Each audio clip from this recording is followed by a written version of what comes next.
Não te preocupa em escrever uma frase bonita. Vive o propósito. Algo que talvez tu não consiga explicar numa frase bonitinha, porque as pessoas ficam tentando criar um slogan bonito. E aí todo mundo eu quero transformar o mundo, né?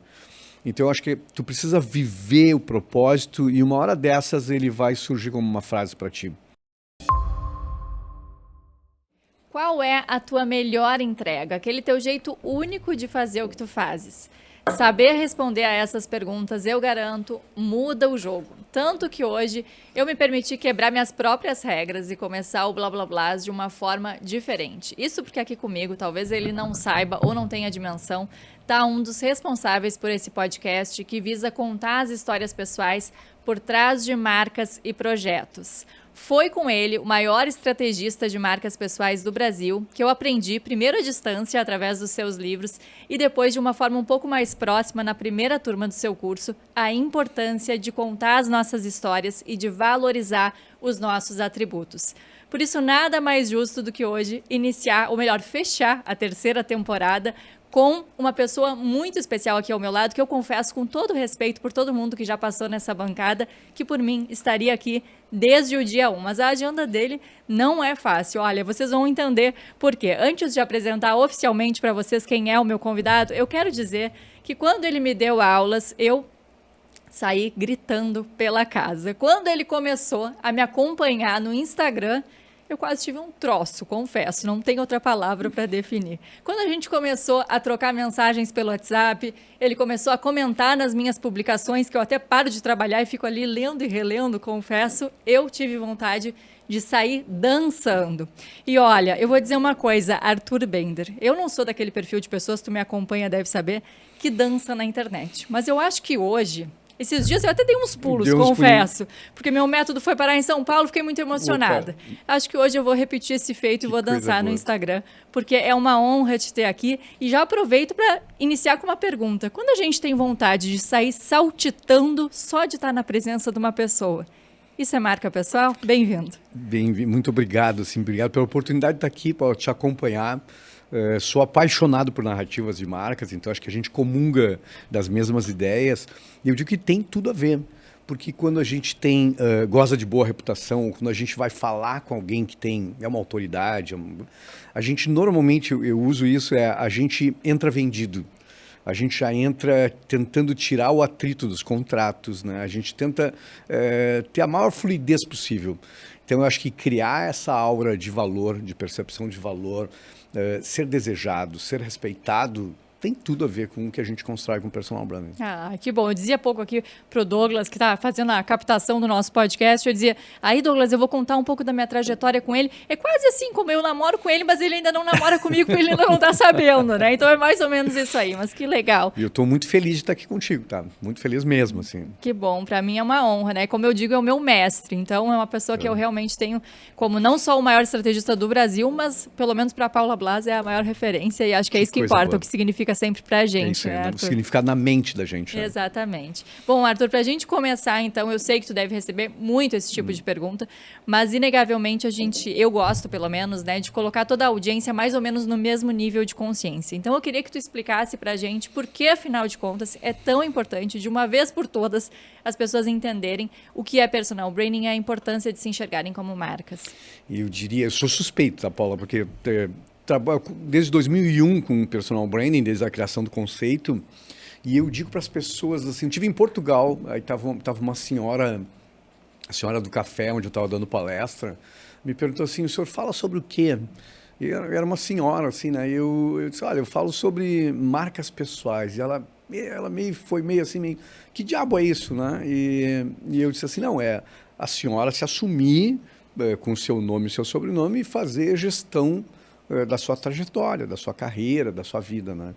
E ela balançou a cabeça assim, elas como inventam coisas, né? Eu achei muito engraçado, mas passei muito por isso. Então tenho dito assim que personal branding seria se assumir, sair do banco do carona da vida e assumir a responsabilidade sobre a sua caminhada. Ou seja, fazer gestão de si mesmo. E aí, Paula, nos leva para uma inquietação muito grande que eu tenho e dou palestras em muitas plateias e muitas vezes de ver pessoas executivos, às vezes C-level, caras que não conseguem compreender a empresa sem planejamento, porque é óbvio que toda grande empresa e toda empresa bem-sucedida faz planejamento, se avalia, se diagnostica, estabelece critérios, planos, metas. Por que para nós, como seres humanos e como marcas, a gente não deveria ter a mesma atitude, né? Então eu acho que isso passa por se conhecer profundamente, por se encontrar, por se reencontrar muitas vezes, porque a gente está completamente perdido e o processo de autoconhecimento nos faz reencontrar e realmente estabelecer um plano. Porque a gente vive numa sociedade distraída, uma sociedade onde ninguém ouve ninguém e todo mundo quer falar. A gente tem uma sensação muito grande de exaustão, né, com as mídias todas e tal, um cansaço e um certo blur, assim, enxergar as coisas. Então, acho que esse processo é um processo de se assumir como um empreendimento que deve dar certo e passar a fazer gestão desse empreendimento com uma série de olhares sobre nós mesmos como profissionais e como marcas. Uhum. Agora, Arthur, como eu comentei no início, né, esse podcast é para contar também, claro que a gente sempre acaba aprendendo muito, mas para contar também as histórias pessoais, né, por trás desses nomes que a gente tanto admira como o teu. E eu sempre fiquei me perguntando em que momento da tua própria vida tu percebeste, claro, tu já era um profissional da área do branding, da área da comunicação, mas em que momento tu percebeste essa relevância do branding pessoal, desse tema, e realmente quiseste trazer isso de forma intencional, não só para o Brasil, mas como acredito que para a tua vida também, né? Também. E eu te digo que não foi um momento específico, mas foi um período muito específico, que foi o final dos anos 90. Ou seja, muita gente talvez não tivesse nascido ainda, tá? Mas no final dos anos 90 me inquietei muito com a ideia do Tom Peters, que cunhou esse conceito de Brand You, um artigo da Fast Company, que eu acho que é de 97, onde ele escreveu a primeira vez isso, depois saiu um livro. E isso me inquietou terrivelmente com a ideia, bom, se nós somos uma marca, como diz o Tom Peters, eu acredito no Tom Peters, e ele falava muito da era do conhecimento, que a gente estava entrando nesse momento. Bom, se somos marcas, precisamos de branding. A diferença está no gerúndio, né? Está em fazer gestão dessa marca. Então, passei a ter uma curiosidade muito grande, e aí era uma curiosidade, eu acho, da minha própria idade, no momento assim de testar muitas ferramentas, métodos, criava coisas completamente malucas. Eu tinha uma agência, era sócio de uma agência que foi a primeira agência a ter sala de pesquisa, sala espelhada com pesquisa. Eu fazia muita pesquisa, assim, vinhos, comidas, supermercado, eu passava fazendo pesquisa. E comecei a pensar, será que se eu fizesse isso com o nome de alguém, eu não teria, e aplicasse a mesma lógica, eu não teria resultados semelhantes, as pessoas não enxergariam aquelas marcas pessoais e a gente aplicasse branding ali. E aí passei a testar isso, e foi um período muito rico, assim, de testar coisas malucas, e eu pegava nomes famosos e fazia pequenas pesquisas, fazia grandes pesquisas, e até ter realmente... Bom, eu encontrei um jeito de fazer isso, que era identificar por atributos, entender esse brand equity, e a partir daí pensar como empreendimentos. Então foi um período de buscas legais. Eu descobri uma empresa no Rio de Janeiro que eu visitei, acho que lá pelos anos 2000, por aí, 2001, que só cuidava de marcas de pessoas mortas. E eu me lembro de ouvir isso do diretor. Os caras fazem um licenciamento de Marilyn Monroe, de James Dean, e ele dizia assim, olha, eu não sei se teu negócio vai dar certo, né? Porque a gente administra marcas de pessoas falecidas que não bebem, não dizem bobagem, não vão para as redes sociais e tal. Sim, é controlável. E é extremamente controlável. Tem um patrimônio do passado e a gente vende esse patrimônio, a gente licencia. Agora, pessoas vivas, foi uma época que o Edmundo, o jogador, tinha batido o carro, e o Edmundo tinha muitos licenciamentos. Você se lembra de um acidente assim? Uhum. Era Edmundo Animal e tal, então tinha Pepsi, tinha vários patrocinadores. E a gente se referia a isso, né? Pessoas não são como caixas de sabão em pó, pessoas são um organismo vivo o tempo todo, mudando, dizendo coisas. E hoje a gente eu chamo que nós somos editores de nós mesmos, emitindo opiniões e sinais o tempo todo, né? Então, muito mais complexo. Mas, ao mesmo tempo, muito mais aplicável, né? Concorda? Para fazer gestão desses sinais, entender plataformas, que plataformas funcionam para um e para outros, como buscar exposição, como aprofundar conhecimento, como conquistar autoridade.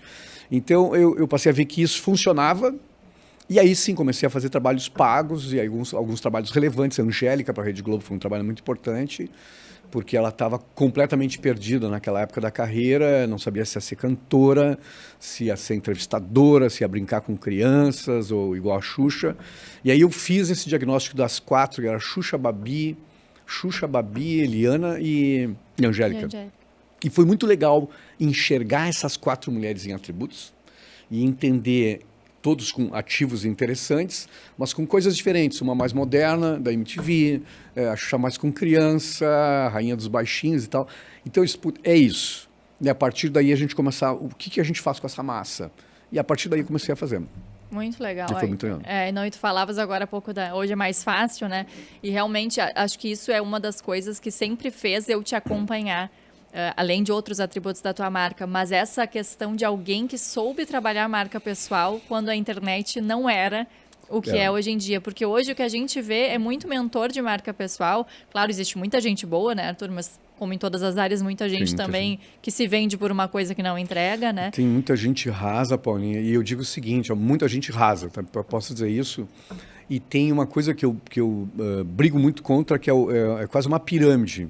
Esquema de Ponzi, sabe?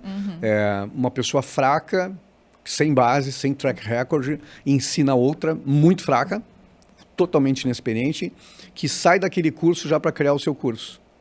E na terceira camada, isso vira uma coisa, eu recebo perguntas assim, que eu digo, bom, a pessoa fez uma pergunta, fazem perguntas no direct, assim, que a pessoa não sabe zero de marketing, de branding, né? Então, acho que tem uma complexidade aí, Paula, que é o branding bebe de muitas fontes, né? E o branding está no campo das percepções. Então, no terreno das percepções, a gente vai para a psicologia. Tem muito da psicologia, tem muito de Jung, tem muito de Campbell, mas tem muito da sociologia, da antropologia. Mas, essencialmente, tem administração, tem marketing, tem branding. Então, eu digo, não adianta vir da moda e se tornar um profissional de personal branding e não saber branding, vai aprender branding, né? Então, e hoje fragmentou muito isso. Tem gente que trabalha com arquétipos e descobriu arquétipos no ano passado, e eu respeito. Mas acredita que só arquétipos faz personal branding, ou quem só faz gestão de estilo, de moda. Então, eu digo que é um mix de tudo isso, e por isso é profundo. Porque é no campo das percepções, não é um campo matemático que a gente pegue uma fórmula, aplique e vai funcionar para todo mundo. Então, precisa ter essa base, e precisa ter fundamentos de branding para não fazer uma coisa errada. E aí, Paulo, em última instância, a gente está falando de pessoas. E eu sempre digo para as pessoas, planejei Marco Polo, Gerdau, grandes marcas, Wine, mas um planejamento errado, um posicionamento errado, uma grande companhia dessa, que tem gente brilhante lá dentro, eu não vou matar a companhia. Com certeza alguém vai corrigir os meus erros lá. Agora, uma pessoa, tu está alterando a rota de uma pessoa. Então tem uma importância muito grande de fazer esse processo profundo, de buscar muito autoconhecimento, de realmente ter muita pesquisa, ser científico, para tirar um pouco o achismo da coisa e não virar um coaching dando conselho para as pessoas. Troca de óculos, troca de roupa, faz isso, arquétipo tal, funciona. Sim, eu acho que hoje o branding pessoal é o que me salva a não sair dizendo tantas coisas que às vezes eu penso quando eu vejo certos posicionamentos na internet, sabe? É gerenciar a minha marca que me faz saber a hora de calar, vamos dizer assim, sabe, Arthur? Porque eu lembro até quando a gente fez, que eu tive prazer, né, de fazer uma mentoria contigo, que nem estava envolvida, mas que tu gentilmente fez comigo. E me marcou muito, tu disse, tu tens que envelopar de um jeito único, porque eu te dizia, com todo respeito, né, ao termo que tu criaste, hoje as pessoas usam de forma tão equivocada que eu ficava me sentindo incomodada, até por me questionar, pensava sempre assim, claro, cada pessoa é uma pessoa, esse é justamente o nosso trabalho, mas muitas vezes eu pensava, será que o Arthur Bender iria considerar isso aqui que eu estou fazendo, branding pessoal? E aí eu fui muito por conta da nossa mentoria, fui aprofundando, conversando também com colegas e amigos que eu admiro. E aí um colega meu, Diogo Salaberry, meu fotógrafo até, ele me disse, eu já fotografei várias mentoras de marca pessoal. Tu é a única que tem a base da comunicação. Por que tu não usas isso, né? E olha como às vezes a gente precisa, mesmo trabalhando com isso, do olhar do outro, né? E eu disse, olha, o Arthur me falou algo bem semelhante na mentoria. Porque na época eu dizia, Arthur, estou usando comunicação intencional. E aí tu me olhaste e dissesse, tá muito bom, mas ainda não é isso. E aí eu fui, até que eu cheguei no que eu uso hoje, né? Que eu sou uma mentora de comunicação autoral, que bebe das fontes do branding pessoal, assim como também bebe da psicologia, comportamento humano, né? Repertório e tudo mais. Mas quando a gente usa com tanta responsabilidade o nosso trabalho, realmente a gente se questiona quando vê certas coisas por aí, né? Se incomoda demais. E eu acho que aí, Paula, também a experiência, né? A gente vai fazendo... Tu, quando descobriu o conceito, você certamente teve um olhar, depois aprofundando com os clientes, a gente vai aprofundando. E eu te confesso uma coisa assim, estou falando a primeira vez isso, isso foi 2001, ou seja, a virada do século, né? 24 anos depois, fazendo muitos trabalhos de consultoria profundos com as pessoas e lendo muito sobre esse assunto, escrevendo, para mim está muito mais relacionado à realização do que ao sucesso. Como eu pensei lá em 2001, apesar dos fundamentos estarem idênticos, mas de brilhar mais, de aparecer mais, até porque é muito mais fácil aparecer mais hoje, ganhar visibilidade do que era 20 anos atrás, concorda? Claro. É por causa das redes sociais. Mas tem um componente muito especial aí que que eu chamo assim de uma prosperidade, porque não é algo, não é voto de pobreza isso, né? Vou me encontrar e vou morrer de fome. Mas, ao mesmo tempo, a gente precisa conjugar essas duas coisas. Porque a sociedade passou a ditar um certo modelo para as pessoas e aí muita gente que trabalha com marcas pessoais empurra para esse lado, que é o lado da ostentação, é o lado que tem que ter provas, né? Provas sociais, que é um termo bastante comum e que me irrita muito, e que essas provas são fabricadas, né? Então, acho que para mim tem muito mais um encontro de verdade nisso, de verdade da marca, de verdade da realização em si, do que propriamente sucesso, que é mais fácil, esse sucesso entre aspas, né? E eu usei essa expressão lá em Gramado e escrevi um e-book agora que eu vou lançar, que é Não Se Conforme, porque eu gosto muito da ideia dessa palavra que a gente não se dá conta do significado, que quando eu me conformo, eu, de certa forma, me resigno em entrar numa forma. E às vezes a gente entra na forma de alguém. Então a porra de sucesso hoje é quantos carros tu tem, quantos milhões tu tem, quão rápido tu fez esses milhões. E essa é uma forma que alguém criou e que é um modelo. Então a gente está vivendo assim uma espécie de caminho dos ratos, que é um exemplo aqui. Desculpa falar demais, tá bom? Mas a gente vai na livraria e a gente, por preguiça, só fica olhando na mesa dos mais vendidos. A mesa dos mais vendidos tem os 20 caras ali que são os grandes best-sellers, que muitas vezes não foram eles que escreveram os livros, a maior parte ali é ghostwriter, e é os 6 segredos para ficar milionário, né? Os 10 passos do não sei o quê, os 10 conselhos, e eu questiono, quem disse que esse é a realização, que isso é o sucesso?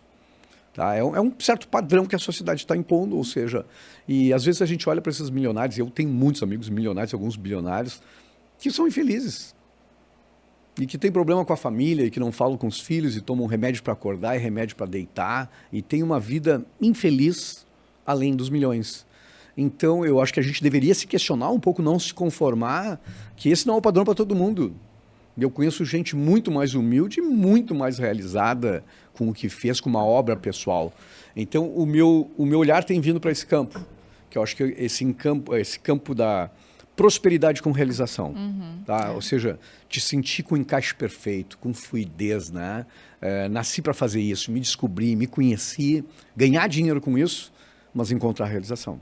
Desculpa que eu falei demais. Não, mas eu tô aqui para aprender. Não vai ser uma pergunta só, eu falo um podcast. Eu tô que nem o Joel J, que ele sempre fala, né? Eu tô aqui para ouvir, que é para aprender, e é bem isso. Eu também tenho essa mesma percepção. Eu brinco que é podcast, na verdade eu tô numa mentoria. Isso é maravilhoso, né? Trazer pessoas e bater papo com as pessoas. Exatamente. Arthur, tu és natural, pouca gente sabe, mas é daqui do sul, né? Do sul do sul. Do sul do sul. Eu nasci em Rio Grande. Nasci em Rio Grande. Aqui. Fui muito pequenininho para Porto Alegre, me criei até os 18 anos em Porto Alegre. Voltei porque a minha família voltou. E aí eu fiquei 9 anos. Eu fiz faculdade em Rio Grande, fiz pós em Rio Grande e depois voltei para Porto Alegre.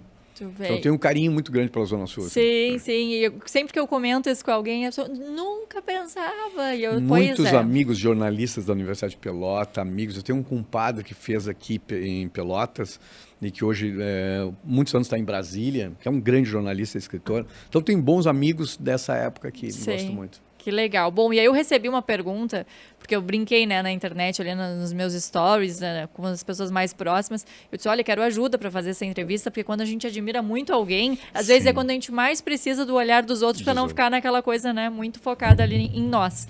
E aí eu recebi uma pergunta bem especial da Luciane Silveira, que é uma aluna querida, foi professora de uma galera aqui, inclusive da minha irmã que está aqui nos acompanhando, do meu irmão também. Virou a minha amiga, minha aluna no Tudo Comunica, é professora de português, redação, literatura, e ela mandou assim: sempre tive curiosidade em saber como o jovem adulto tímido que eu conheci na especialização em literatura em 94 se transformou nesse fenômeno da comunicação que vejo hoje. Pô, a pergunta é complexa de dizer, mas tem uma coisa muito legal, né? Eu dei aula na universidade, na Unicinos, 99, 2000, 2001, acho que até o início de 2002. Depois, em pós-graduação na SPM. E os alunos me perguntavam assim, professor, onde o senhor fez PP? Porque eu dava aula em PP, né? Em publicidade e propaganda, dava planejamento. E eu dizia assim, eu não fiz PP, eu fiz letras. E eu olhava a cara de frustração das pessoas assim, o senhor dá aula de planejamento estratégico? E eles diziam assim, hoje, o que é um planejamento estratégico se não uma narrativa, né? Não é um storytelling, né? A gente sai de um ponto para ir para outro ponto, a gente pesquisa esse ponto, a gente identifica coisas nesse ponto, a gente conta uma história, até a defesa de um planejamento, que é altamente complexo para organizações, defendendo para conselhos, né? Pessoas que não entendem de branding e que tu precisa ter lógica naquela defesa de 1 hora em PowerPoint, tem tudo a ver com letras, tem tudo a ver com literatura. Então eu digo assim, tenho uma honra muito grande de ter feito essa formação, porque me ajudou a escrever. E eu vivo de ler, de falar e de escrever. Então eu brinco que às vezes eu me resumo nesses 3 verbos assim, em palestra, não precisa dar o currículo. Eu vivo de ler, escrever e falar. E me ajudou muito, tá? Então acho que foi a ideia de escrever, a ideia de falar é que tenha me transformado. Sim, com certeza. E tu sabe que eu adoro essa tua frase dos verbos, né? E eu acho que é isso. Eu até brinco, tu falaste do teu currículo. Eu geralmente brinco, a gente poderia ser, como o Arthur Bender fala, se definindo em verbos ou também em experiências de vida, né? Claro. Porque as empresas muitas vezes pedem os nossos currículos e a gente manda daquela forma tradicional, mas muitas vezes as experiências pessoais, inclusive, né? São muito mais importantes. A maternidade, perder alguém, né? Como que tu enfrenta as frustrações, isso aí diz muito mais, né? Voluntariado também é uma coisa que eu levo muito em consideração quando eu olho currículos, porque o voluntário é um cara que se desprendeu daquilo que quer fazer algo mais. Só a atitude, para mim, no currículo já me diz muito, Aline. Sim, mas essas inclusive tu traz desde o teu primeiro livro, né? E faz voluntariado há muitas décadas, assim, e amo. Que bacana. Bom, agora há pouco tu falava sobre encontrar esse encaixe perfeito, né? E inclusive acho que o voluntariado tem muito disso, até por isso a minha pergunta agora. E eu tenho certeza que quem está nos ouvindo, inclusive aqui nos bastidores, deve estar pensando, tá, mas como que eu encontro o meu encaixe perfeito? Claro que eu, inclusive, como mentora, sei o processo que é isso, né, Arthur? Mas se tu pudesse dar para quem está nos ouvindo algumas pinceladas de coisas para ficar atento, para descobrir, né, esse tão falado e batido propósito, mas necessário, né? Esquecendo a banalização da palavra e o real sentido. Eu te diria que tudo parte do autoconhecimento, né? Mas eu faço uma ressalva no autoconhecimento aqui, que é o primeiro, se a gente perguntasse para as pessoas o que é autoconhecimento, obviamente, a maioria, pessoas mais esclarecidas, diriam, bom, é um profundo mergulho em mim mesmo para encontrar o meu self, ou seja, saber quem eu sou, encontrar meus valores, aquilo que eu não abro mão de jeito nenhum, ou seja, fazer realmente esse processo, aquilo que me faz feliz, aquilo que me faz infeliz, ou seja, eu mergulhando em mim mesmo. Mas eu defendo, Paula, que existe um segundo olhar tão importante quanto esse, que é os impactos que eu causo nos outros e os reflexos que voltam para mim. Então pode não parecer sentido, não ter sentido para as pessoas, e por isso eu escrevi autenticidade, das pessoas dizem, eu não dou bola para o olhar dos outros. Mas muitas vezes, Paula, é com o olhar dos outros sobre a gente que a gente encontra coisas que a gente nem sabia. Porque a gente sempre fica com a ideia de que se eu aceitar o olhar do outro, certamente é uma crítica e eu vou me diminuir perto do outro. E eu gosto muito dessa ideia que muitas vezes a gente descobre coisas maravilhosas que a gente não percebia e que a gente só consegue entender com o olhar do outro. Então eu acho que é um processo que é eu comigo mesmo, mas ao mesmo tempo compreendendo a minha imagem no mercado. Talvez nem precise fazer pesquisa de mercado para fazer isso, mas estar atento aos sinais, estar atento aos reflexos, né? E eu gosto muito de uma ideia que é filosófica e que diz o seguinte: até mesmo para se reconhecer como ilha, eu preciso entender que tem água no meu entorno. Que é muito bonito isso, né? Verdade. E aí, quando eu percebo a água no meu entorno, é que eu me reconheço como ilha. Então é isso. Muitas vezes eu só me reconheço olhando os outros e ouvindo os outros, até para saber o que eu não quero ser. Com os exemplos dos outros, né? Eu não quero ser aquilo. Eu não faço isso. E é com essa troca que a gente consegue se entender. O Daniel Goleman, eu quase esqueci o nome dele, escreveu vários livros, mas escreveu Foco, é um livro muito especial. E tem uma frase que eu acho que eu cito em Autenticidade dele, que pode parecer muito estranha. E ela diz mais ou menos assim: eu sou o resultado do que eu acho que eu sou e o resultado do que as pessoas acham que eu sou. Porque pensa bem, ao longo da nossa história, da nossa vida, né? Alguém disse que tu é bonita, alguém disse que tu é inteligente, alguém disse que tu tem alguma coisa que a gente passou em algum momento da vida, da infância, de alguma coisa assim, olha, pô, que legal, dizem que eu sou inteligente, ou dizem que eu sou bonito, ou dizem que eu sou amoroso, carinhoso, flexível, genioso. E a partir daí eu trabalho a minha própria ideia com essa ideia e tem uma certa simbiose disso nas nossas vidas que a gente não se dá conta, né? Sim. E que muitas das coisas que a gente acha que a gente acha porque a gente ouviu de alguém. Então, acho que tão importante esses dois olhares, né? Eu comigo mesmo, mas estar aberto a ouvir o outro, né? Então, eu gosto muito de vieses. Meu próximo livro eu estou escrevendo só sobre vieses. Eu chamo assim de A Zona Cinzenta, né? E a frase célebre que eu gosto muito a gente não vê o mundo como ele é. A gente vê o mundo como a gente é. É uma frase do Talmud, livro sagrado dos judeus, filosófico de milhares de anos. Que é isso, a gente às vezes, todo mundo nos diz uma coisa e a gente fica ensimesmado e diz, não, foda-se os outros, não quero saber. E como tá na moda, né? O foda-se ficou uma tá coisa assim. Tá nos livros, né? Tá nos livros. E aí a gente fica ensimesmado com a gente mesmo e a gente não cresce. Então eu defendo que esse crescimento, eu preciso ter olhares contraditórios ao meu, para poder me questionar. Pô, mas se a Paula é uma pessoa que eu respeito, admiro, diz isso, será que eu não deveria pelo menos refletir sobre isso? Tu entende? Eu acho que aí a gente cresce.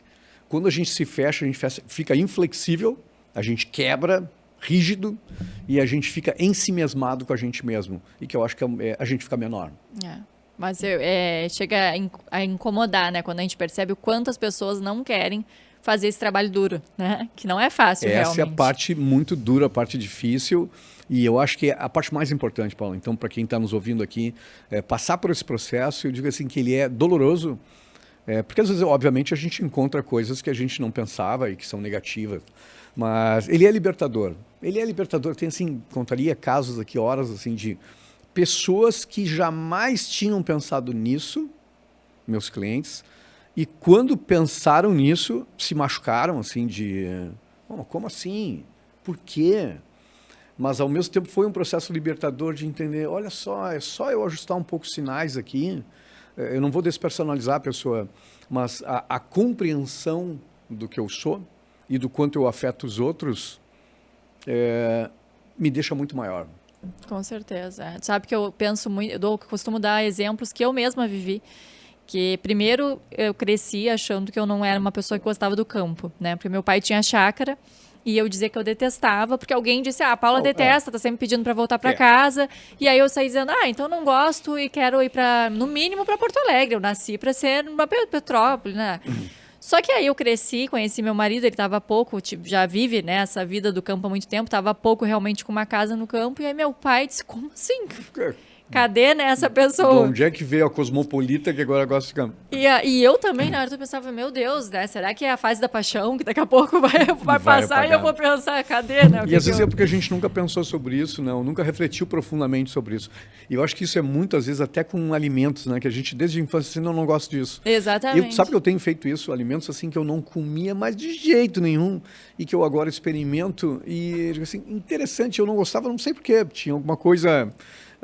que é interessante o negócio. Daqui a pouco alguém disse, né? Que tu não gostava e aquilo ficou. E eu acho que aí tem uma coisa também, Paula, de amadurecimento, de transformação, que tu só vai entender daqui a alguns anos, né? Com o envelhecimento, eu acho que ele dá essa sabedoria da gente se olhar em retrospectiva, da gente entender onde a gente errou, o que a gente fez de bom, o que a gente fez de errado, olhar a vida, e também essa transformação de não ser mais o mesmo, né? De se aceitar em constante mudança. Por que isso, né? Entende? Tem pessoas às vezes que me dão um nervoso assim, que dizem assim, não, mas antigamente era assim, né? Antigamente tinha um monte de coisas maravilhosas, né? Se a gente pensar de redes sociais, da loucura que a gente viu hoje. Mas tinha um monte de coisas ruins. Então, é pensar que a gente está num processo de transformação e que tem muita coisa boa, assim, mindset de abundância que a gente vive hoje, que é completamente oposto ao mindset de escassez dos anos 80, 90, e que eu fui criado. Então, acho que discutindo novas possibilidades, crescimento compartilhado, autoridade por compartilhar, que são coisas muito legais e que a gente não tinha. Então, acho que a gente está em transformação, né? Aceitar que a única certeza que a gente tem é que tudo vai continuar mudando, cada vez mais rápido. E eu acho que se continuar sentindo vivo é continuar em crescimento, em aprendizado, a ideia de lifelong learning, e pensar que a vida era totalmente linear e previsível, ou seja, estudar 20 anos, e olha as expressões que a gente usava, a gente não se dá conta, a gente diz assim, já estou formado. Olha que louco, já estou formado, não preciso mais estudar. Agora eu vou trabalhar por 35 anos e depois vou esperar um infarto para ser feliz, né? Aos 60 anos. E hoje a gente pode ter uma vida até os 40, talvez com uma carreira, dos 40 aos 60, uma outra carreira completamente diferente, fruto de uma paixão, do encontro de um propósito, e finalmente, talvez dos 60 aos 90. Agora, a gente precisa entender que tudo aquilo que a gente sabia há 5 anos atrás, do ponto de vista técnico, talvez seja em completa transformação e não sirva mais. Então tem uma coisa muito legal de aprender para sempre, de estar sempre buscando, aprendendo, e eu acho que a gente fica mais jovem se a gente não parar nessa coisa, o passado era assim, era assim. O Dado Schneider falou muito sobre isso, né, quando teve no Blá Blá Blá, em Porto Alegre, a gente gravou. E como a gente encontra pessoas velhas de 30 anos. Muito, muito. Velho caquético de 30 anos, porque mesmo essa geração aí que o Dado fala tão bem, dos 30 e poucos, eles estão assim, muito distantes dos jovens e já considerados velhos, né? Então, eu disse pra ele, eu me sinto no limbo, ele tens que te sentir mesmo. Porque a tua geração realmente, né, a gente fica naquela fase, mas como é importante a gente se conhecer e realmente é a idade que traz esse conhecimento, eu acho né? que traz, e Paulo, me perdoa, a gente pode ser gênio aos 20 anos, tá? E eu conheço gênios, vários amigos assim, geniais com 22, 23 anos, já milionários. Mas tu não é sábio. Porque essa sabedoria requer tempo, requer experiência, requer tombos, cicatrizes. É a caminhada que vai te deixar mais sábio, né? E isso requer tempo. Tu não vai ser sábio. Não adianta o arquétipo do sábio aos 20 anos, tá? Fingir uma barba longa. A colinha baixa. Não funciona, porque precisa tempo, precisa sabedoria. Sim. E me perdoa que eu não te respondi uma coisa que é propósito. E as pessoas ficam muito angustiadas, assim, eu não consegui descobrir o meu propósito. O Joel J é um que brinca até com a ideia, assim, parece que destampar, descobrir. Estava aqui numa caixa, não encontrava. E eu digo para as pessoas o seguinte, não te preocupa em escrever uma frase bonita. Vive o propósito. Algo que talvez tu não consiga explicar numa frase bonitinha, porque as pessoas ficam tentando criar um slogan bonito. E aí todo mundo eu quero transformar o mundo, né? Então eu acho que tu precisa viver o propósito e uma hora dessas ele vai surgir como uma frase para ti. Sim. Né? Mas aquilo que faz sentido para tua vida, aquilo que extrai o máximo de ti, aquilo que faz teu olho brilhar, aquilo que tu te sente pulsando, sabe? E que tu trabalha 16 horas por dia e fica cansado, obviamente, como todo mundo, mas dá sentido e significado. Então, acho que viver isso. Então, a nossa busca é o autoconhecimento e encontrar esse ponto. E a gente só vai encontrar isso se a gente fizer esses 2 mergulhos. Esses 2 mergulhos internos e entendendo imagem, a gente vai começando a enxergar coisas para frente e aí a gente consegue. Muita gente trava porque não consigo enxergar meu ponto B lá na frente. Porque tu não olhou para o ponto A.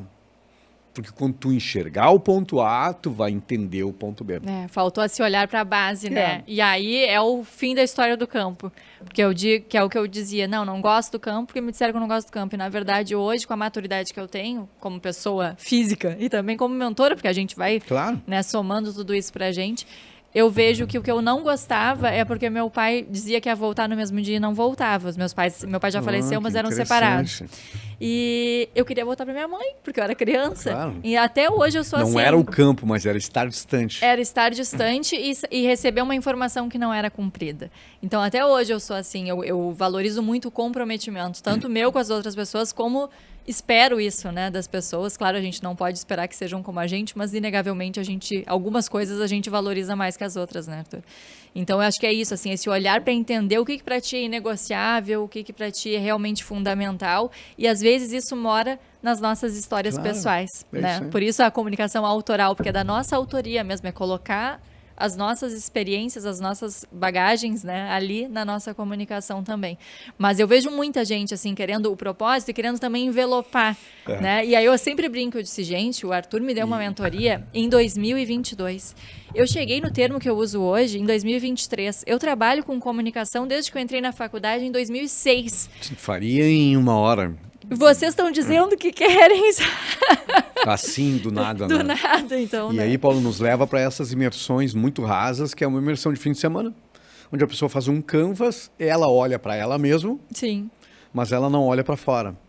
E aí ela já pensa um propósito, já descobre um arquétipo e saiu pronta.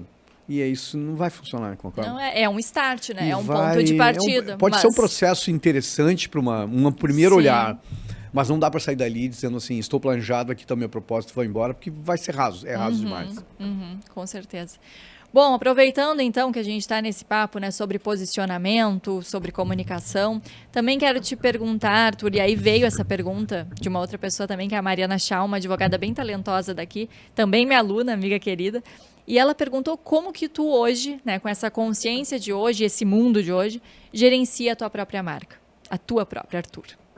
Eu trabalho muito assim, convicto com os fundamentos que eu defendo. Então, acho que sempre procurei ser coerente com esses fundamentos, né? E o meu posicionamento requer profundidade, eu tento passar profundidade em plataformas que eu estou, não seguir os modelos, né? E tentar encontrar o meu próprio modelo, mas cuido muito isso, né? Cuido com a minha exposição. Eu tenho, assim, sérios conflitos com outras pessoas também, assim, com stories, por exemplo, com amigos que são muito especialistas, tipo IESA e tal. E, não, tem que fazer tantos stories por dia, tem que mostrar a tua vida do café da manhã e tal. Eu concordo com a narrativa, porque é um story, né? É uma história, eu preciso ter. Não é só jogar coisas ali. Ao mesmo tempo, eu acho que a gente precisa criar vazios. E é isso que eu faço com a minha vida. Não mostrar tudo, porque as grandes marcas precisam deixar espaços vazios para a imaginação das pessoas. Então, se eu te mostro o meu café da manhã, a minha mulher, os meus filhos, a minha mesa, a minha casa, o meu carro, talvez perca a graça. E tem muita coisa durante o dia, né, Paula? Vamos concordar, né, que assim, não é totalmente relevante para as pessoas. Quando eu estou num processo, por exemplo, de fazer planejamento, que eu vou ficar 2 dias fechado escrevendo, não tenho necessidade de ficar mostrando lâmina por lâmina que estou fazendo. Então, de certa forma, eu contrario uma regra de mercado. Mas acho que preciso me preservar e mostrar aquilo que realmente é intencional. E o intencional não é por nenhuma vaidade, é intencional para o meu negócio. Então, eu sempre penso, vou postar isso, tem a ver com o meu negócio, tem a ver com a minha marca e com aquilo que eu quero aprofundar, eu posto. Senão, não posto. Até deixando esses vazios, tá? Então, acho que eu procuro pensar plataformas, formas, encontrei o meu jeito de fazer isso. No YouTube, por exemplo, Tenho gostado muito. Tem Toda terça e quinta, né? Toda terça, já tem quase 120 episódios. E eu acho que é encontrar a sua plataforma, encontrar o seu jeito e seguir o seu modelo. E eu faço isso para mim com muito critério, sou muito crítico comigo mesmo. Minha mulher mesmo me ajuda muito, porque é a pessoa próxima que diz, olha, não acho legal isso, aquilo. Ela é minha xará, né? Ela é tua xará, é Paulo. Você chama de Paulinha, aqui porque eu chamo ela de Paulinha. Não, então, fica à vontade. Todo mundo me chama de Paulinha, eu adoro. Então, mas eu acho que a gente tem que ser com a gente tão crítico quanto eu sou com os meus. Certamente devo cometer erros, né? Mas sabe, Arthur, que eu acho que tu consegues trazer a tua autoria, que eu falo tanto para tua comunicação, de outras formas, sabe? Não é mostrando a Paula, não é mostrando o café, não é mostrando os filhos, mas é trazendo muito do que tu lê, por exemplo. Isso também é autoria, né? A nossa bagagem, né? Muitos cases que com certeza tu tiraste dos teus clientes, mesmo que tu não cite, obviamente, os nomes. Então, as pessoas confundem um pouco, né? Até tu tens um conceito no próprio curso de visibilidade versus longevidade, né? Isso aí. Que eu acho que tem muito a ver com a forma que tu conduz tua comunicação. E essa visibilidade é relacionada com autoridade, né? Porque hoje tem uma confusão muito fácil, assim, eu quero ser visível. Bom, a gente pode fazer um monte de merda e ficar visível. Não é? Desculpa o merda. Mas a gente pode falar um monte de besteira e virar meme e tal. E isso não agrega nada ao equity da marca, né? Então, acho que essa visibilidade precisa estar associada com reconhecimento. Então, uma frase minha é, você não precisa ser conhecido, você precisa ser reconhecido, dependendo do que tu faz. E esse reconhecimento é muito mais qualitativo.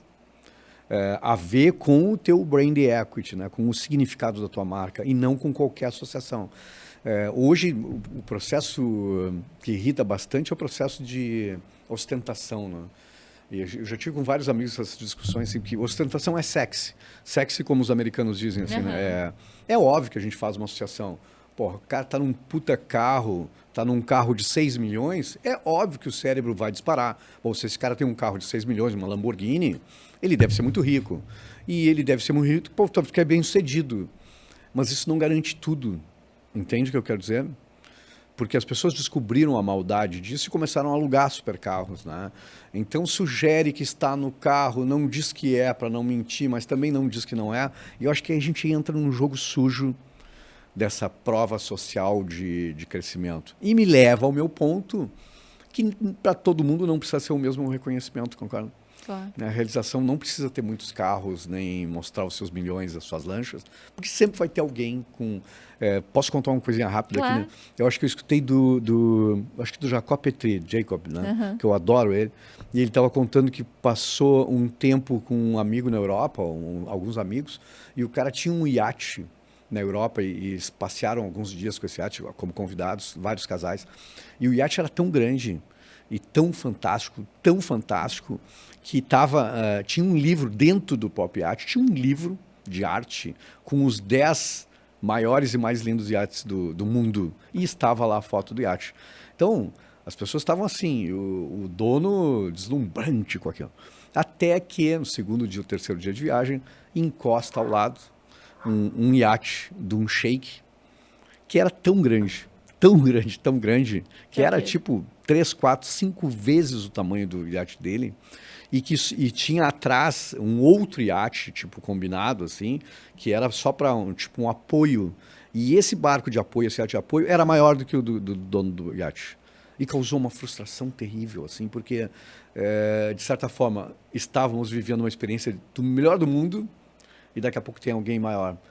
Então, é só uma analogia para esses nossos tempos, que sempre vai ter alguém maior, com um carro melhor que teu. Aí tu tem um carro de 6 milhões, mas tem o cara que tem um helicóptero de 50 milhões. E aí vai ter o cara que tem um jato de 200 milhões.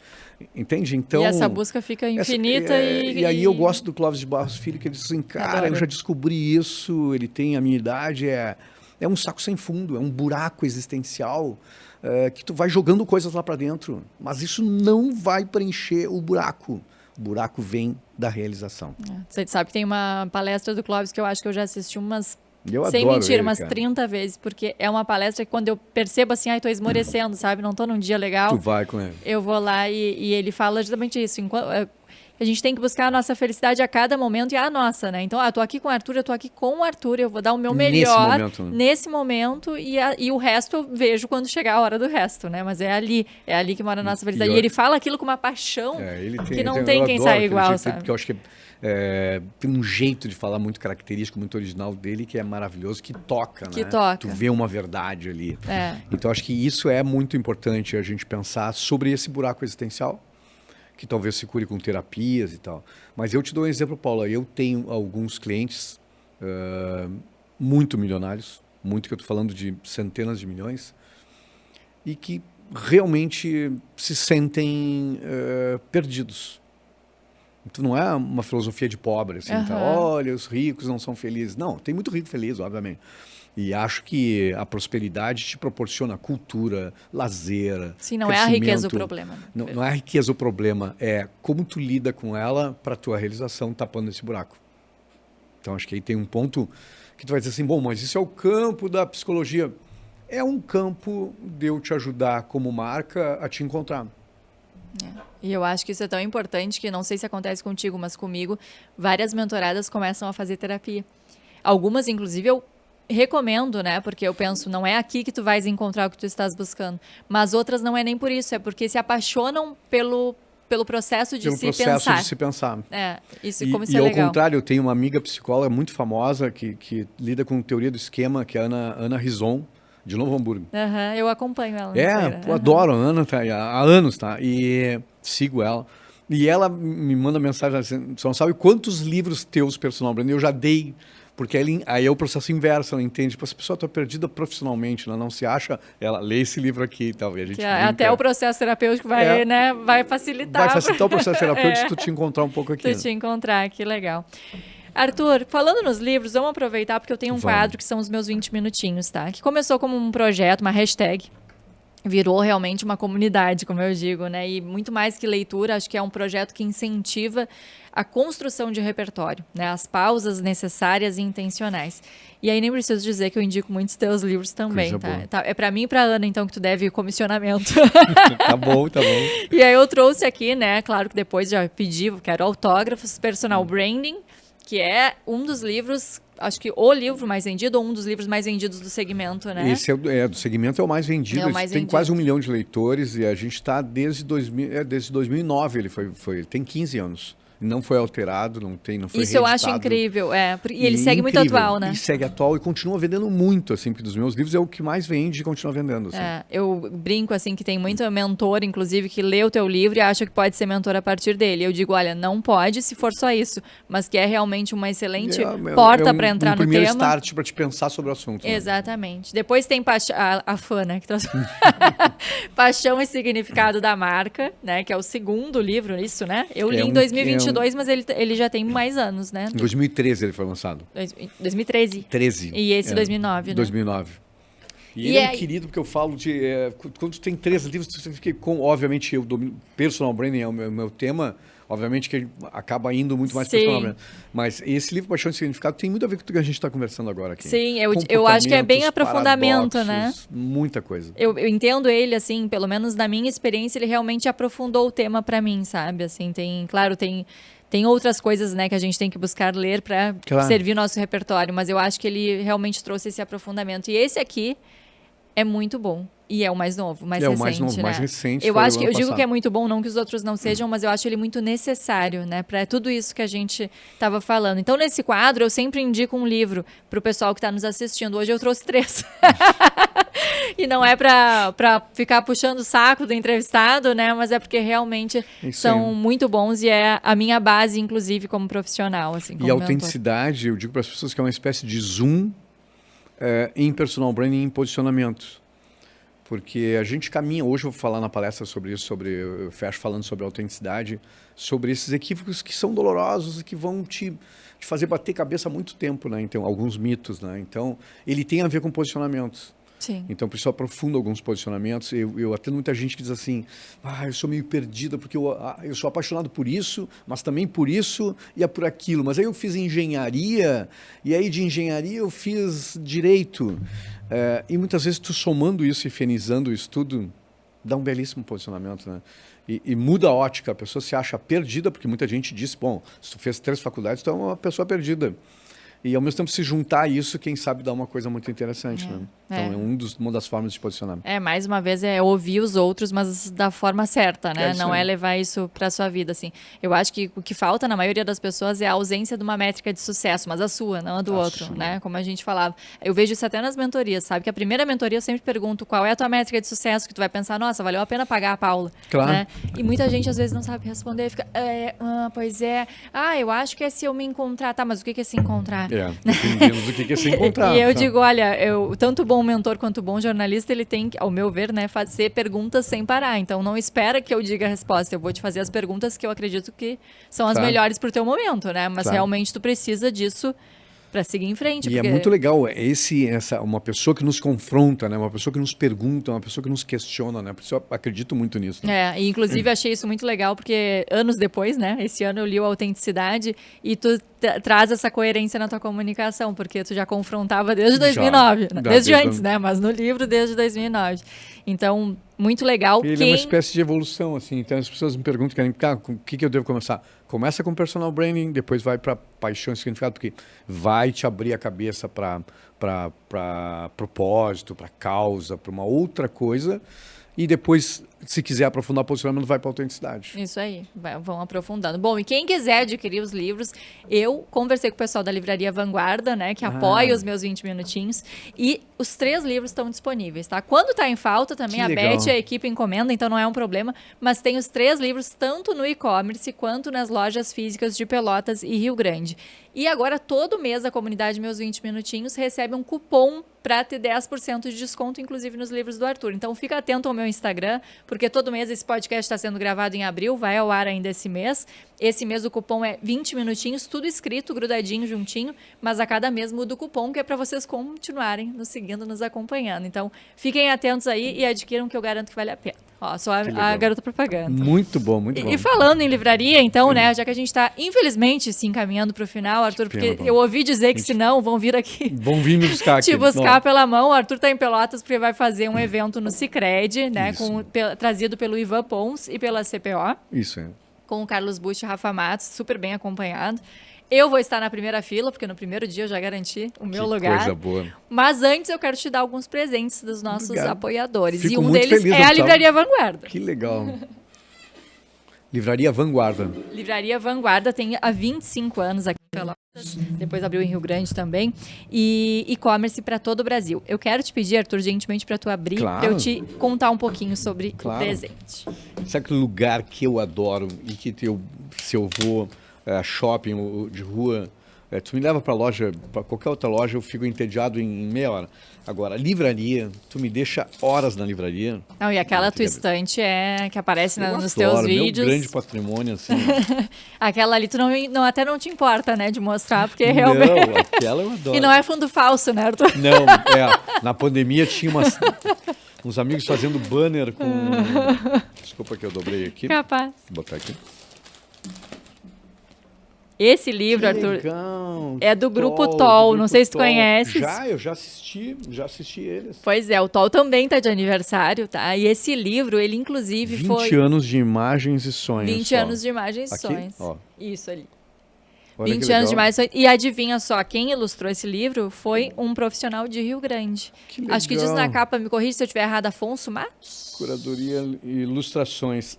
Alisson Afonso. Alisson Afonso, olha o Afonso. A Rafa Matos, já misturei todo mundo. Alisson Afonso, isso. E ele até tem um livro do Pequeno Príncipe, que também é aquarelado, assim, bem legal. Legal, cara, muito legal. Fico muito feliz, muito grato. O Grupo TOL é patrimônio de Pelotas e do país inteiro, né? Então, achei que eu e a Livraria Vanguarda concordamos que seria um bom presente lá para a tua estante. Eu vou ler com todo carinho e vai para minha estante. Pode deixar que vai estar lá com os meus livros. Que bom. Fico feliz. E tem outro presente, tá? Que aqui a galera gosta de presentear. Primeiro podcast que tu vai, assim, recebe vários presentes, olha. Porque esse é pesadinho. Olha. Porque eu ouvi dizer que tu é, assim como eu, gosta bastante de um vinho, tá certo? Gosto. Nas tuas pausas não tem só leitura, tem um Não, vinhozinho tem. também. Bom, então um dos patrocinadores aqui do nosso podcast, e que inclusive eu tenho um clube de leitura com eles. Que legal. É um bar de vinhos, né? O primeiro Que bar de bonito. vinhos aqui do sul, do Rio Grande do Sul, que é o Netúnia, da Thay e do Matheus. A Thay, ela é enóloga do Galvão Bueno. E aí Que ela escolheu um legal. vinho da Bueno Aires pra ti, é pesado mesmo. Olha. Que é o Paralelo 31, tá? Ele é um vinho considerado um vinho nobre, de uma safra de 2020, que foi uma safra super especial aqui para a campanha Olha que gaúcha. lindo. Ó, dá pra ver aí? Ó. E tem toda uma história, pode deixar que depois a gente arruma. Aí. Toda uma história, toda uma narrativa, tá? Dentro desse Paralelo Do 31, Paralelo que é essa 31. região, né? E, enfim, tem um blend de uvas bem bacana. Agora não quero errar, sei que tem Petit Verdot, diz aí? Vamos ver se eu consigo a cola. Acho que é Petit Verdot, Merlot. Que Vamos bacana. ver. Mas muito legal, assim. E, Mas ó, vou degustar com o maior carinho. aqui, Cabernet, Merlot e Petit Verdot. Essa safra 2020 foi uma safra que marcou. Marcante, assim. Bem marcante, assim. Espero que tu aproveites lá com a tua turma nos teus churrascos de domingo, que eu já dei uma conferida. Não, vai. Tu não revela muito, mas o que tu revela eu tô atento. E eu planejei muitas e-commerces e redes de vinho, né? Então tu acaba entrando num clima muito bom em conhecer coisas boas, ter Claro. acesso a coisas boas. Desejo, assim, todo sucesso, ó, e vou degustar, assim, com o maior carinho. Ah, coisa boa. Pode deixar. Bom, Arthur, deixa eu dar uma olhada no tempo. Eu preciso te liberar, senão o Ivan Pons vai bater aqui. Vai me xingar, Vai porque eu me xingar a comprometi. Ele disse, não, eu te libero essa agenda aí se tu Tá te bem, comprometer. Não posso te atrasar. Mas eu quero antes só te fazer uma última pergunta. Saber onde é que está o teu foco hoje? Para onde que tu, uma pessoa que é realmente o pioneiro do personal branding, né, no Brasil, para onde que tu miras hoje, onde tu tá olhando? Vi que tu tem feito muita palestra também, mas ao mesmo tempo tu tá no digital, precisou estar nesse momento. Acho que tu é a prova viva, né, da necessidade de adaptação também. Então queria entender. Eu era muito analógico, né? Eu acho que Muito. na pandemia para cá eu comecei e descobri, assim, milhares de leitores e a potência que é, né, da gente poder atingir outros países, né? Então isso foi muito legal. E eu tenho focado muito para a ideia de realização e muito trabalhando no campo das percepções. Então, assim, agora estou muito desafiado, estou lendo muito sobre isso. Então, eu passei, assim, acho que desde o meio do ano passado, e é um processo meu de escrever, ler. Então, geralmente, quando eu vou lançar um livro, eu leio uns 20, 30 livros antes, defino um foco, um certo abrangência de tema, então estou nesse processo. Então estou lendo assim, já tenho quase uma dúzia prontos já, mas e aí eu acho que eu queria te dizer isso, eu curto o processo. Então eu estava brincando com a minha família quando saiu as profissões que estão em extinção lá por causa do GPT, da inteligência artificial, né? A primeira que estava lá assim, já extinta era escritor. E eu digo, pô, que diabo agora, né? E eu continuo gostando do processo. Porque muita gente respeita, né? Muita gente faz com Ghostwriter, muita gente faz... Estou fazendo agora com o IA, né? E tu faz em questão de horas um livro inteiro.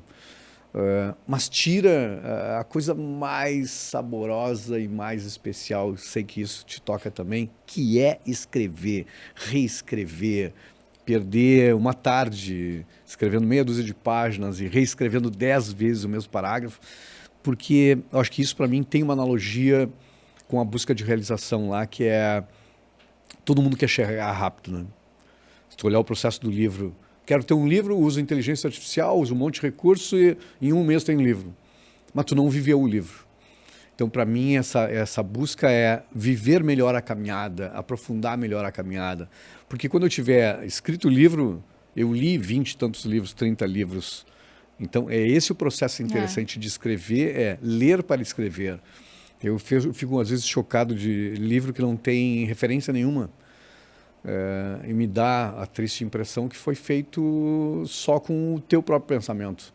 E o meu próprio pensamento é muito raso, né? Eu preciso beber... Perto de tudo, né? Perto de tudo que tem por aí, de fontes maravilhosas, né? Então, primeiro ler essas fontes, depois escrever. Então, estou focado nisso, em escrever mais, que é meu grande prazer. Ah, coisa boa, né? Me toca profundamente, assim. Eu acho que tem os dois lados também, né? Tem aquele que não que não cita ninguém, né? Que é a sua visão de mundo e que traz até as suas histórias. O próprio Dado falou isso no nosso podcast. Ele disse assim, eu não fico me baseando no pai que eu fui, que eu sou, porque senão seria uma amostra muito, né? Muito pequena. Muito pequena, muito viciada ali. Então, acho que não dá para fazer isso, mas também tem o livro, aquele que é só citação, né? Aí é monografia de faculdade. Exatamente. Assim, né? A cada parágrafo tem, conforme o autor tal, e não tem... Mas eu acho que é um misto disso. Mas eu acho que é como a busca da excelência, que eu sempre digo isso, que não importa chegar, né? Mas o importante é a caminhada, é a busca da excelência, é querer ser melhor, né? Não é chegar rápido. E eu acho que hoje, Paula, a grande doença é a ansiedade. Muito. Para a vida, para o branding, então, é a ansiedade. Fiz um pouquinho e já quero o resultado. Fiz um pouquinho e já me entediei, enjoei e quero mudar tudo de novo. E aí não vai ter consistência, não vai ter coerência, não tem repetição e não tem o fator tempo, né? Que é essencial para o branding. Com certeza. Não posso deixar, então, de te pedir, e além dos teus, que livro tu indica para o pessoal, para quem quer entrar nesse mundo, né, de posicionamento e tudo mais? Eu acho que aí tem que ler os clássicos. Se quiser, tecnicamente, tem muitos outros para indicar, mas eu acho que tecnicamente tem que ir nos clássicos, tá? Eu acho que David Aker é o pai do branding. E do Aker, eu acho que tem uns 7 ou 8 livros, né? E que eles são fundamentos, né? E muitas vezes eu releio, porque releio e tu vai ver que alguns exemplos estão completamente equivocados, mas tem a lógica para te entender, tá? Então, eu recomendaria os do Aker. Não tem como não pensar um pouco em branding sem falar em Tom Peters, em Al Ries, porque tem um livro do Al Ries que é muito antigo, que é Foco, Vida ou Morte para a sua marca. E lá tem os fundamentos, e o Al Ries, eu assisti ele pessoalmente, ele dizia o seguinte, ó, fazem quase 50 anos que eu falo a mesma coisa. Já editei uns 20 livros, mas eu falo a mesma coisa. Foco e posicionamento, né? Então, é bom revisitar esses clássicos, né? E eu diria, assim, que os livros desses últimos anos, de pandemia para cá, que me cativaram muito, foi Antifragilidade, do Nassim Taleb.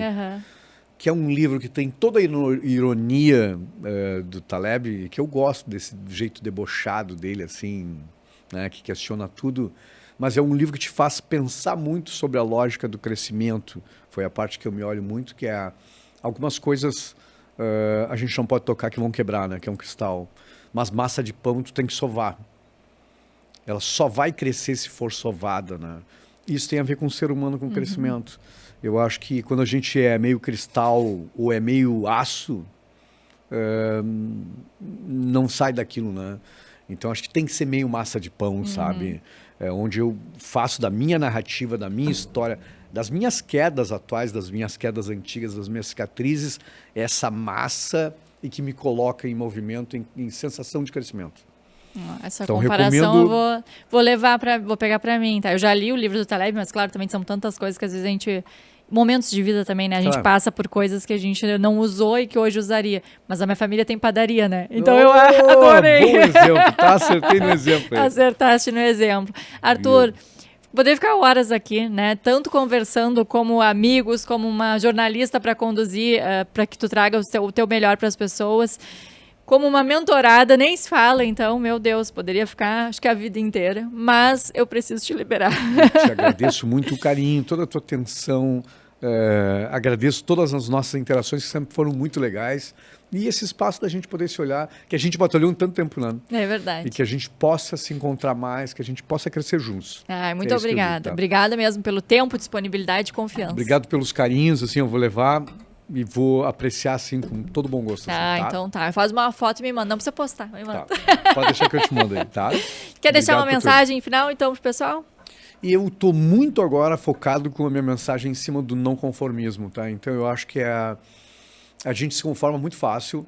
A gente se conforma... Às vezes, a gente se conforma com o bom, mas, estranhamente, o ser humano também se conforma com o ruim, né? E eu vejo muita gente boa, Paula. Muita gente boa.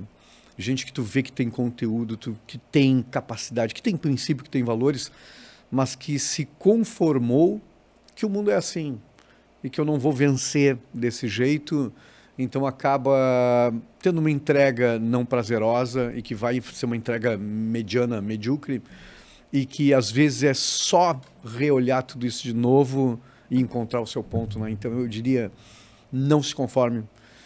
Não se conforme com restrição de sexo, de identidade, de gênero, de classe social, de idade, porque eu acho que sempre é tempo da gente se reencontrar. Então essa é a minha mensagem. Não se conformar em ficar parado no tempo ou ficar não feliz com aquilo que está fazendo. Porque eu acho que trabalho tem que ser realização, tem que gerar prosperidade, né? E tem que ser algo que vem da alma, que todo mundo pode encontrar. Esse é o meu recado. Ah, que lindo, assim. Tem uma frase que tu falaste uma vez que eu levo comigo, é um ditado, se eu não me engano, judeu, me corrija se eu estiver errado, que é: meu Deus, não permita que eu morra enquanto estiver vivo, né? Uso e acho que é sempre muito... isso, uso sempre isso. Tá? Acho que tem muito a ver, né, com essa questão do não se conformar, né? Buscar viver todos os dias da tua vida. E né? pensar que muita gente só vai passar pela vida, só vai envelhecer, mas não vai viver. É então verdade. isso é uma discussão secular. Assim. É verdade. Arthur, muito obrigada de verdade pela tua disponibilidade, pela confiança. Sei o quanto a tua agenda é conturbada, mas acho que isso também é marca pessoal, né? A gente abrir tempo. Isso com grande paixão. Que bom. Inclusive é uma coisa que me chamou muito a atenção e que eu busco roubar como um artista, como diz o livro, né? Que é essa disponibilidade apesar do tamanho, né? Então, mesmo o teu nome sendo um nome grande, tu sempre segue os teus alunos no Instagram, né? Tu sempre, exatamente, sempre conversa ali. Claro, nem sempre vai conseguir responder a todos, mas também não quero aqui, daqui a pouco o Arthur está sendo bombardeado de mensagens. A Paula diz que ele responde. Na medida do possível, eu respondo todas. Então essa disponibilidade eu acho muito bonita e eu acho que é muito de um professor, realmente, assim, né? Então, te agradeço, estou assim, vivendo o meu domingo. Que coisa boa, fico muito feliz, Paula. E agora vou para o Sicredi para assistir esse evento que vai estar maravilhoso. Espero que vocês estejam lá, já que o podcast entra depois, mas vai ser especial para Pelotas e para nossa região. Muito obrigada a todos que nos assistiram até o final, obrigada a todos que acompanharam essa temporada. Eu não poderia encerrar de forma melhor. Agora eu vou ficar aqui babando um pouco no meu mestre, acompanhando ele lá, e vocês continuem assistindo e acompanhando ele nas redes sociais, que eu garanto, vale a pena, e eu só indico que eu realmente confio e aprecio. Até mais!